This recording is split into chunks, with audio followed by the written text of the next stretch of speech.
नमस्कार दोस्तों, स्वागत है आपका हमारे YouTube चैनल कंपटीशन की तैयारी पर। आज की वीडियो में हम 25 जनवरी का करंट अफेयर्स पढ़ेंगे। चलिए शुरू करते हैं। पहला प्रश्न है, विशिष्ट भूमि पार्सल पहचान संख्या कहाँ लॉन्च की गई? तो ये लॉन्च की गई लद्दाख में। लद्दाख के उपराज्यपाल R.K. माथुर ने केंद्र शासित प्रदेश लद्दाख में विशिष्ट भूमि पार्सल पहचान संख्या unique land parcel identification number, short में कहते हैं अल्पिन, इसका शुभारंभ किया। ये 14 अंकों वाली जो विशिष्ट भूमि पार्सल पहचान संख्या है, ये भूमि अभिलेखों के डिजिटलीकरण में मदद करेगी और एक निर्णायक भूमि शीर्षक तक भी पहुंचेगी। भूमि राजस्व रिकॉर्ड के डिजिटलीकरण और कंप्यूटरीकरण के लिए अल्पिन को गेम चेंजर और स्वामित्व में अगला कदम बताया जा रहा है। R.K. माथुर ने लद्दाख में भू राजस्व रिकॉर्ड के 100% कवरेज और जल्द से जल्द अभ्यास पूरा करने के महत्व की जानकारी दी है। तो आप इसकी फुल फॉर्म को याद रखिए। अल्पिन की U से है यूनिक, L से है लैंड, P से पार्सल, I से आइडेंटिफिकेशन, N से number. Unique land parcel identification number, Hindi में कहते हैं विशिष्ट भूमि पार्सल पहचान संख्या। बात कर लेते हैं लद्दाख की। तो लद्दाख की राजधानी है लेह। लद्दाख के उपराज्यपाल कौन हैं? राधाकृष्ण माथुर। लद्दाख में दो जिले हैं, एक लेह और कारगिल।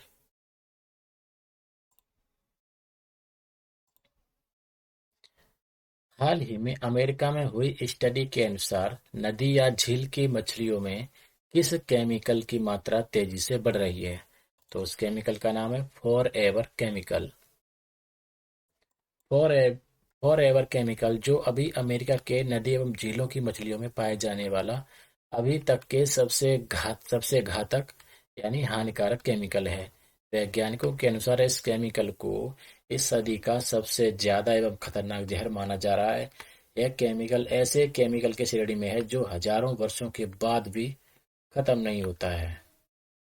बात कर लेते अमेरिका की। तो इसकी राजधानी है वाशिंगटन डीसी। डीसी का मतलब है डिस्ट्रिक्ट ऑफ कोलंबिया। मुद्रा है डॉलर।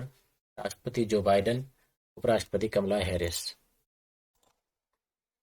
ढाका अंतर्राष्ट्रीय फिल्म महोत्सव DIFF में भारतीय फिल्मों को पुरस्कार मिला है? तो ढाका अंतर्राष्ट्रीय फिल्म महोत्सव में जो फिल्में पुरस्कृत हुई हैं उनका नाम है अपराजितो, द अनडिफीटेड और प्रपड्डा, जो कहते हैं हॉक्स मफिन। अनिक दत्ता द्वारा निर्देशित फिल्म अपराजितो को बेस्ट स्क्रिप्ट राइटिंग पुरस्कार मिला है।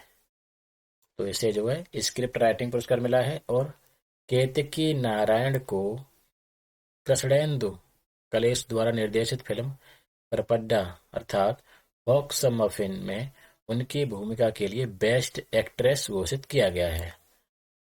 यह पुरस्कार बांग्लादेश में आयोजित 21वें ढाका अंतर्राष्ट्रीय फिल्म महोत्सव में एशियाई फिल्म प्रतियोगिता खंड के अंतर्गत प्रदान किए गए।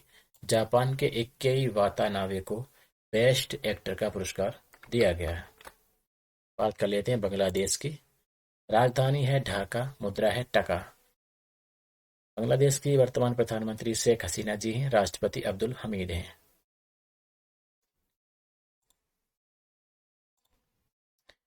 इसे कोलंबिया विश्वविद्यालय के 268 वर्ष के इतिहास में पहली बार महिला अध्यक्ष के रूप में चुना गया है। तो उनका नाम है नेमत शफीक। अमेरिका की प्रतिष्ठित कोलंबिया यूनिवर्सिटी ने नेमत शफीक को अपना अध्यक्ष नामित किया है। नेमत शफीक लीसी बोलिंजर की जगह लेने वाली हैं, जिन्होंने एकेडमिक ईयर 2022-23 के अंत में ऐलान किया था कि वह अब पद को छोड़ने वाले हैं। नेमत ने कोलंबिया यूनिवर्सिटी का अध्यक्ष पद हासिल करके इतिहास रच दिया है।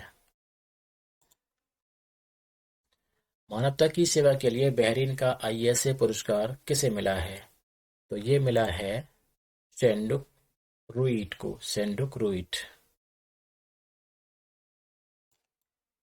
हिमालयन मोतियाबिंद परियोजना के सह संस्थापक और प्रख्यात नेपाली नेत्र रोग विशेषज्ञ डॉक्टर सेंडुक रुईट ने मानवता की सेवा के लिए आईएसए पुरस्कार 21-22 जीता है, जो बहरीन का एक शीर्ष नागरिक पुरस्कार है। पुरस्कार में $1 मिलियन अमेरिकी का नकद पुरस्कार, योग्यता का प्रमाण पत्र और एक स्वर्ण पदक दिया जाता है। डॉक्टर रुईट दूरस्थ नेत्र शिविरों में उच्च गुणवत्ता वाली माइक्रो सर्जिकल प्रक्रियाएं प्रदान करने में अग्रणी हैं। बात कर लेते हैं नेपाल की। नेपाल की राजधानी है काठमांडू। मुद्रा है नेपाली रुपया। प्रधानमंत्री जो तीसरी बार बने हैं वो कौन है? पुष्प कमल दहल प्रचंड और राष्ट्रपति विद्यादेवी भंडारी।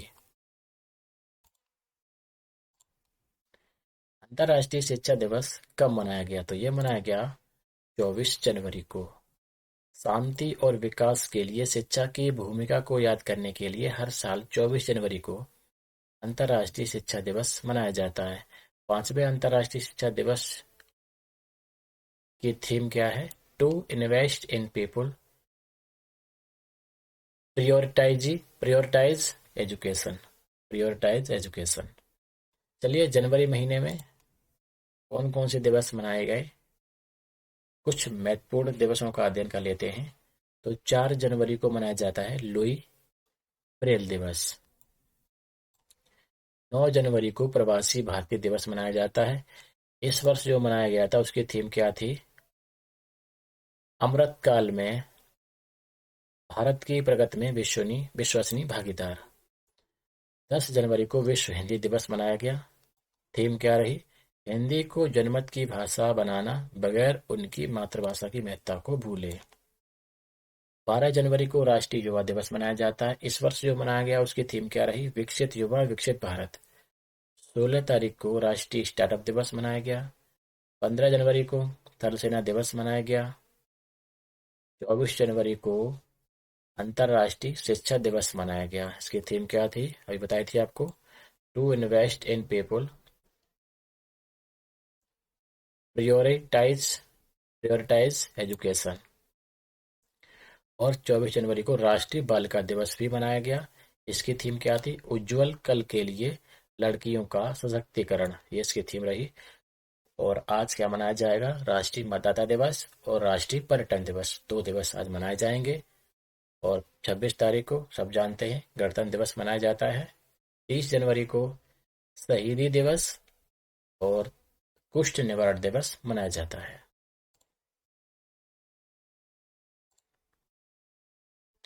भारतीय वायुसेना पूर्वोत्तर में किस अभ्यास का आयोजन करेगी? तो भारतीय वायुसेना जो है वो प्रलय, इस अभ्यास का नाम है प्रलय, इसका आयोजन करेगी। भारतीय वायुसेना पूर्वोत्तर में प्रलय अभ्यास का आयोजन करेगी। भारतीय वायुसेना जो है 1 से 5 फरवरी तक पूर्वोत्तर भारत में प्रलय अभ्यास का आयोजन करेगी।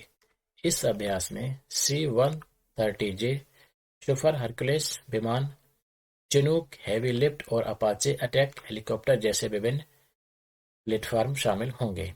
यह अभ्यास पूर्वी आकाश नामक वायुसेना के एक अन्य अभ्यास की तैयारी के लिए आयोजित किया जाएगा, जो फरवरी के पहले सप्ताह में आयोजित होने वाला एक वार्षिक कमांड स्तरीय अभ्यास है। चलिए, भारतीय वायुसेना के अभ्यास पर नजर डाल लेते हैं। तो डेजर्ट नाइट, ये युद्धाभ्यास जो है भारत और फ्रांस के बीच होता है। जपाड जो है वो बहुपक्षीय अभ्यास है। ब्लू फ्लैग अभ्यास, ये भी बहुराष्ट्रीय अभ्यास है। कोंकण शक्ति, ये भारत यूके के बीच होता है। और अगला है एक्सरसाइज ईस्टर्न ब्रिज, ये भारत और ओमान के बीच केवल होता है, 2 देशों के बीच। पश्चिम लहर, ये घरेलू अभ्यास है। गरुड़ भारत और फ्रांस के बीच होता है। उदार शक्ति भारत और मलेशिया के बीच होता है। पिच ब्लैक, ये बहुराष्ट्रीय यानी बहुत से राष्ट्र भाग लेते हैं और ये ऑस्ट्रेलिया द्वारा होस्ट किया जाता है। समन्वय, इसमें भी कई भारतीय संगठन और आसियान जो संगठन है उसके जो सदस्य राष्ट्र हैं वो इसमें भाग लेते हैं। तो ये थे कुछ महत्वपूर्ण वायुसेना के अभ्यास। भारतीय वायुसेना की बात कर लेते हैं। तो भारतीय वायुसेना की स्थापना 1932 में द्वितीय विश्व युद्ध के दौरान जापान के खिलाफ युद्ध में यूनाइटेड किंगडम की रॉयल एयरफोर्स का समर्थन करने के लिए की गई थी। भारत के राष्ट्रपति जो है वो सशस्त्र बलों के सर्वोच्च कमांडर होते हैं। भारतीय वायुसेना दुनिया की चौथी सबसे बड़ी वायुसेना है और इसका मुख्यालय कहाँ है? नई दिल्ली में है। आदर्श वाक्य क्या है? Touch the sky with glory.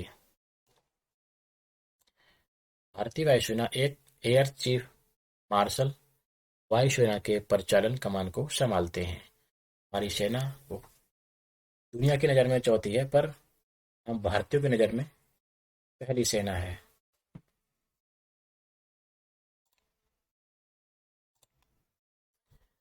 ऑप्श alert अभ्यास किसने शुरू किया? तो ये शुरू किया गया है बीएसएफ के द्वारा। सीमा सुरक्षा बल ने गणतंत्र दिवस से पहले सुरक्षा को कड़ी करने के लिए सर क्रीक से लेकर गुजरात के कच्छ के रण और राजस्थान के बाड़मेर जिले तक भारत पाक अंतर्राष्ट्रीय सीमा पर एक सप्ताह का अभ्यास ऑप्श अलर्ट शुरू किया। भारत 26 जनवरी को अपना 74वां गणतंत्र दिवस मनाएगा। यह अभ्यास 21 जनवरी से लेकर के 27 जनवरी तक चलेगा। बात कर लेते हैं बीएसएफ की। तो बीएसएफ की स्थापना 1 दिसंबर 1965 को हुई थी। मुख्यालय कहाँ है? नई दिल्ली में। आदर्श वाक्य क्या है? जीवन पर्यंत कर्तव्य। शूटिंग विश्व कप 2023 का प्रशासक किसे नियुक्त किया गया है? तो ये नियुक्त किया गया है ए.के. सीकरी को। सुप्रीम कोर्ट के सेवानिवृत्त न्यायाधीश ए.के. सीकरी को दिल्ली उच्च न्यायालय द्वारा 2023 में आईएसएसएफ शूटिंग विश्व कप के लिए धन के उपयोग का प्रबंधन करने के लिए प्रशासक के रूप में नियुक्त किया गया है। विश्व कप मार्च 2023 में भोपाल में आयोजित किया जाएगा। कोर्ट के अनुसार प्रशासक अपनी पसंद के किसी भी एथलीट जिसने निशानेबाजी में अंतर्राष्ट्रीय या अंतर्राष्ट्रीय स्तर पर प्रतिस्पर्धा की हो वो सेवाएं ले सकता है। Coaching beyond my days with the Indian cricket team नामक पुस्तक के लेखक कौन है? यह भी हाल ही में विमोचित की गई है। तो इस पुस्तक के लेखक हैं आर कौशिक और आर श्रीधरन। आर कौशिक और आर श्रीधरन द्वारा लिखित coaching beyond my days with the Indian cricket team नामक पुस्तक का जनवरी 2023 में अभी हाल ही में विमोचन किया गया है। पुस्तक में विराट कोहली की यात्रा, ऋषभ पंत के विकास और नंबर 1 टेस्ट रैंकिंग की ओर टीम की प्रगति को शामिल किया गया है। राष्ट्रीय स्वास्थ्य प्राधिकरण के निदेशक कौन बने हैं? तो ये बने हैं प्रवीण शर्मा।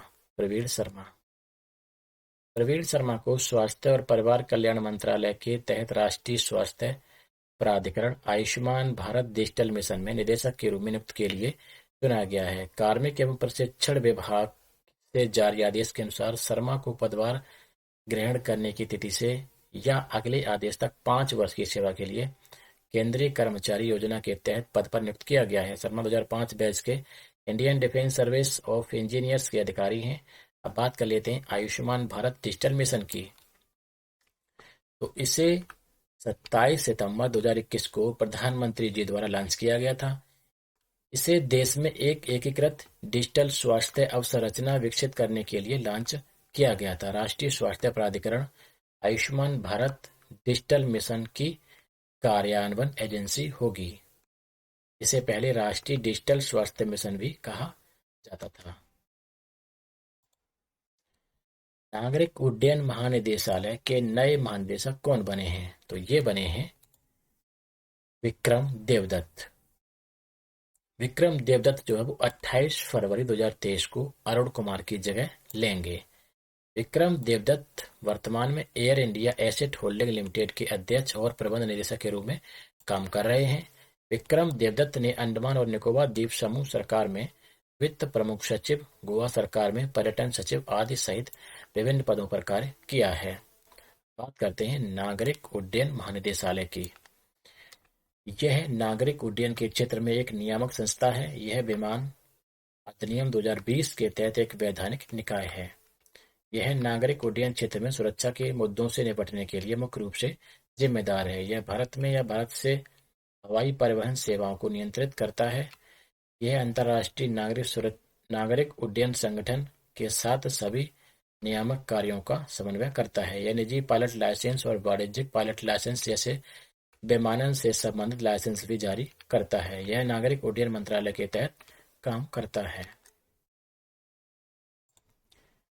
नौसेना द्वारा एमफैक्स 2023 मेगा अभ्यास कहाँ पर आयोजित किया गया? तो ये किया गया आंध्र प्रदेश में।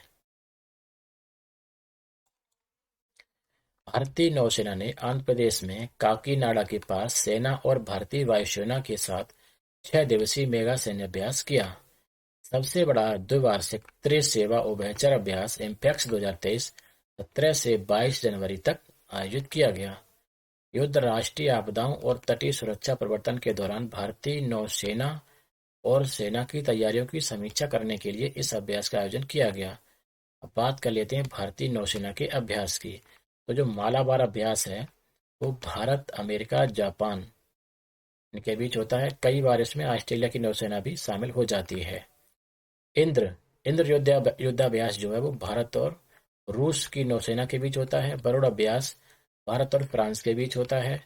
मिलन अभ्यास इसमें 16 देशों की भागीदारी के साथ एक द्विवार्षिक बहुपक्षीय आयोजन किया जाता है। इप्सामार यह दक्षिण अफ्रीका, भारत और रूस इसमें भाग लेते हैं। सिम्बेक्स भारत और सिंगापुर के बीच होता है। अब बात कर लेते हैं भारतीय सेनाओं के प्रमुख की। तो थल सेना प्रमुख कौन है? जनरल मनोज पांडे। ये 29वें प्रमुख हैं। ये 30 अप्रैल 2022 से काम कर रहे हैं। अब बात करते हैं भारतीय वायुसेना प्रमुख की। तो वायुसेना प्रमुख कौन है? एयर चीफ मार्शल विवेक राम चौधरी। ये 2021 से काम कर रहे हैं। नौसेना प्रमुख कौन है? Admiral R Hari Kumar. ये अपने पद पर 30 नवंबर 2021 से कार्य कर रहे हैं। इसे हाल ही में Bharat bill payment operating unit के रूप में संचालित करने के लिए भारतीय रिजर्व बैंक से स्वीकृति मिल चुकी है। तो इसका नाम है Paytm payments bank. Paytm payments bank ने 16 जनवरी को बताया कि उसे Bharat bill payment operating unit के रूप में काम करने के लिए आरबीआई से मंजूरी मिल चुकी है। बात कर लेते हैं आरबीआई की।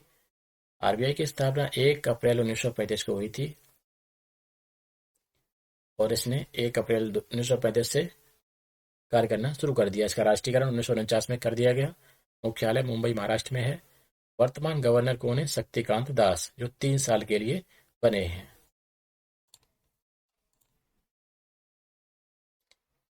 वायु गुणवत्ता निगरानी प्रणाली तकनीक किस मंत्रालय द्वारा लॉन्च की गई? तो ये लॉन्च की गई इलेक्ट्रॉनिक्स और आईटी मंत्रालय द्वारा। पहला क्वेश्चन है, पंडित हरिप्रसाद चौरसिया पुरस्कार से किसे सम्मानित किया गया? तो उनका नाम है डॉक्टर प्रभा अत्रे। हिंदुस्तानी गायिका डॉक्टर प्रभा अत्रे को Pandit Hariprasad Chaurasia lifetime achievement award से सम्मानित किया गया है। डॉक्टर अत्रे को प्रशस्ति पत्र और 1 लाख रुपए प्रदान किए गए। वह किराना घराने की एक भारतीय शास्त्रीय गायिका हैं। उन्हें भारत सरकार द्वारा 3 पद्म पुरस्कारों से सम्मानित किया गया है। उन्होंने 1991 में संगीत नाटक अकादमी पुरस्कार भी जीता था। National sports club of India snooker open crown 2023 किसने जीता? तो यह जीता है लक्ष्मण राउत ने। पेट्रोलियम स्पोर्ट्स प्रमोशन बोर्ड के लक्ष्मण राउत ने जनवरी 2023 में बाउल्क लाइन NSCI all India snooker open 2023 जीत लिया है। उन्होंने बेस्ट ऑफ 17 फ्रेम फाइनल में साथी PSPV चैलेंजर्स आदित्य मेहता को 9-6 के अंतर से हरा दिया। वह टूर्नामेंट 2022 संस्करण में भी उपविजेता रहे थे। NSCI snooker open crown national sports club of India NSCI द्वारा आयोजित एक स्नूकर टूर्नामेंट है। गणतंत्र दिवस समारोह के लिए किस राज्य की झांकी का चयन किया गया है? तो दूसरी बार जो है वो रक्षा मंत्रालय द्वारा हरियाणा की झांकी को का चयन किया गया है। रक्षा मंत्रालय ने लगातार दूसरी बार गणतंत्र दिवस समारोह के लिए हरियाणा राज्य की झांकी का चयन किया है। हरियाणा राज्य की तरफ से भगवान कृष्ण के विराट रूप की झांकी राजधानी दिल्ली के कर्तव्य पथ पर गणतंत्र दिवस 2023 परेड में दिखाई जाएगी। हरियाणा के कुरुक्षेत्र को दुनिया के सबसे प्राचीनतम तीर्थ स्थलों में से एक माना जाता है। यहाँ की पवित्र नदी कौन सी है? सरस्वती है। हरियाणा के कुरुक्षेत्र जहाँ 5159 वर्षों पहले महाभारत का युद्ध हुआ था। इसी युद्ध के प्रथम दिन भगवान कृष्ण ने श्रीमद् भगवत गीता का शाश्वत संदेश अर्जुन को दिया था। कुरुक्षेत्र को श्रीमद् भगवत गीता का जन्मस्थली भी कहा जाता है। बात कर लेते हैं हरियाणा की। हरियाणा की राजधानी है चंडीगढ़। मुख्यमंत्री श्री मनोहर लाल खट्टर। राज्यपाल बंडारू दत्तात्रेय।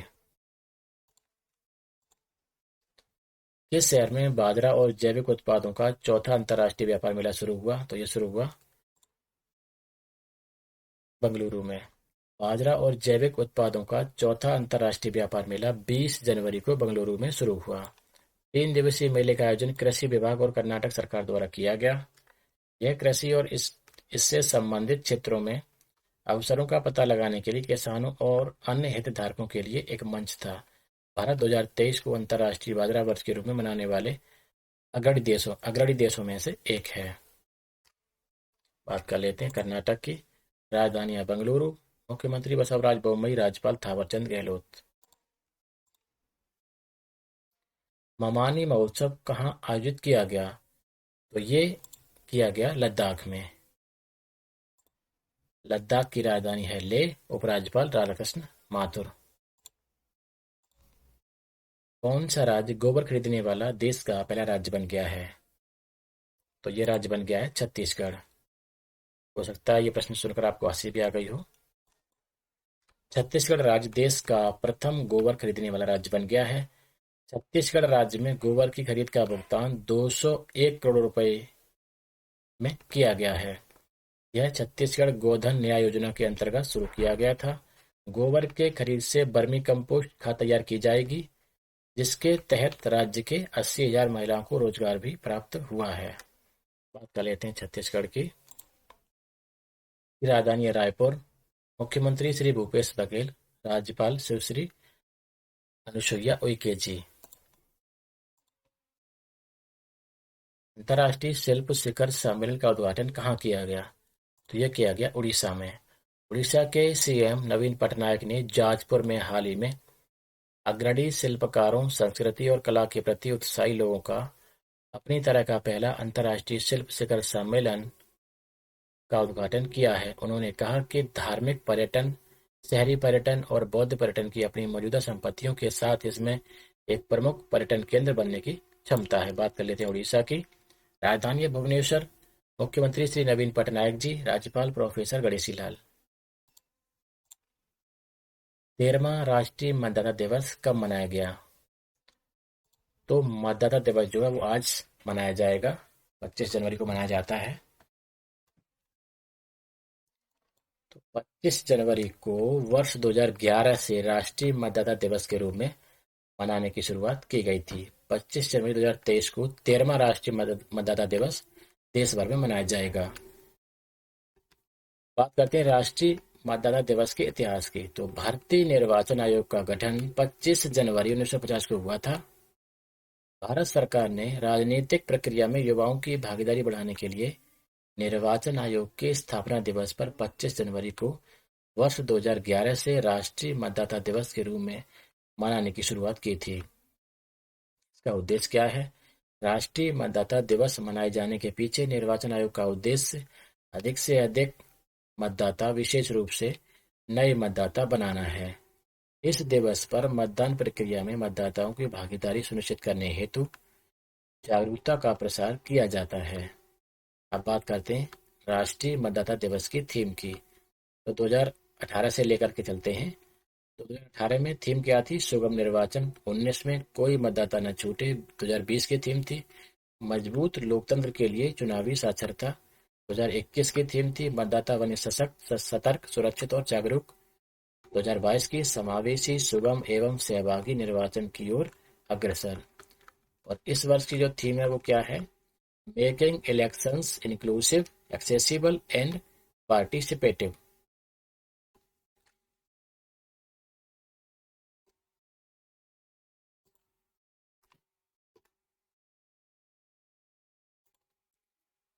यूथ 20 ग्रुप की पहली बैठक 6 फरवरी से 8 फरवरी तक कहां पर आयोजित की जाएगी? तो ये की जाएगी गुवाहाटी में।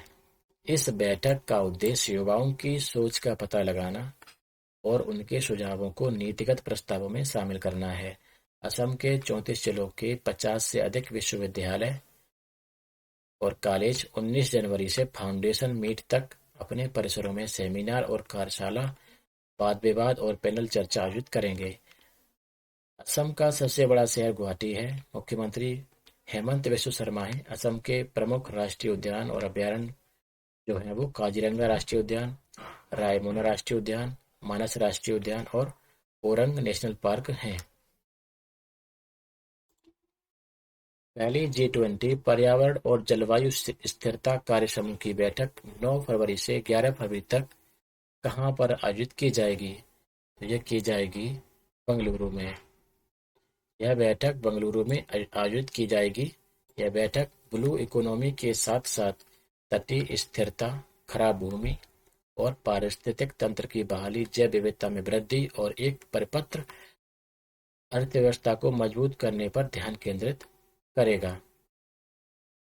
बात करते हैं कर्नाटक की राजधानी है बेंगलुरु। मुख्यमंत्री बसवराज बोम्मई कर्नाटक के प्रमुख राष्ट्रीय उद्यान और अभयारण्य कौन-कौन से? नागरहोल राष्ट्रीय उद्यान, मैसूर कुद्रेमुख राष्ट्रीय उद्यान, बांदीपुर राष्ट्रीय उद्यान, ब्रह्मगिरी वन्यजीव अभयारण्य। ये बांदीपुर और कुद्रेमुख ये कई बार परीक्षाओं में आ चुके हैं और आगे भी आते रहेंगे। बात कर लेते हैं G20 की। तो G20 ग्रुप जो है 20 वित्त मंत्रियों और सेंट्रल बैंक के गवर्नर्स का समूह है। इसकी स्थापना 26 सितंबर 1999 को हुई थी। का उद्देश्य क्या है? वैश्विक अर्थव्यवस्था में प्रणालीबद्ध महत्वपूर्ण औद्योगिक और विकासशील अर्थव्यवस्थाओं को एक साथ लाने के लिए महत्वपूर्ण मुद्दों पर चर्चा। इसके जो अध्यक्ष है वो कौन है? हमारा देश भारत है। इसके चेयरमैन कौन है? तो अध्यक्ष माननीय प्रधानमंत्री नरेंद्र मोदी जी। इसी साल जो है भारत को G20 की अध्यक्षता मिली है। तो इसके अध्यक्ष हमारे प्रधानमंत्री जी हैं और हमारा देश जो है वो G20 का अध्यक्ष 30 नवंबर 2023 तक रहेगा। इस वर्ष जो इसकी थीम है वो क्या है? एक पृथ्वी, एक परिवार, एक भविष्य। G20 2023 के लोगों में एक कमल का फूल और एक ग्लोब को दर्शाया गया है। इसकी थीम याद रखिए, काफी इंपॉर्टेंट है। एक पृथ्वी, एक परिवार, एक भविष्य।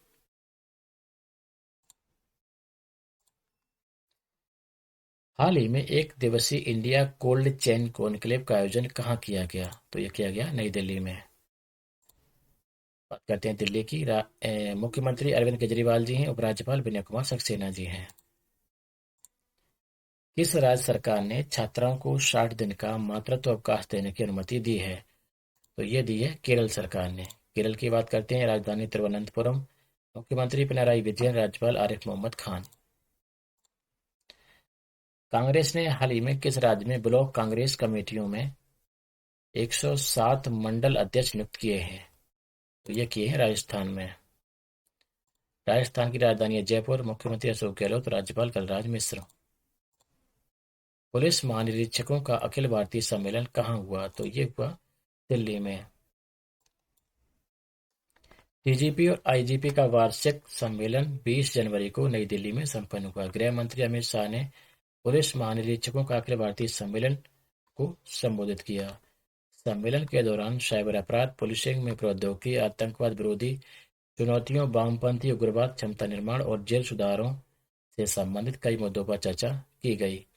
इस अवसर पर केंद्रीय गृह मंत्री ने सराहनीय सेवा के लिए पुलिस पदक प्रदान किए और देश के शीर्ष 3 पुलिस स्टेशनों के लिए ट्रॉफियां प्रदान की। उड़ीसा के गंजम जिले के अस्का पुलिस स्टेशन को 3 सर्वश्रेष्ठ पुलिस स्टेशनों में से चुना गया। अन्य 2 पुलिस स्टेशन वो बिहार का अरवल महिला पुलिस स्टेशन और उत्तराखंड का चंपावत जिले का बनवसा पुलिस स्टेशन भी चुना गया।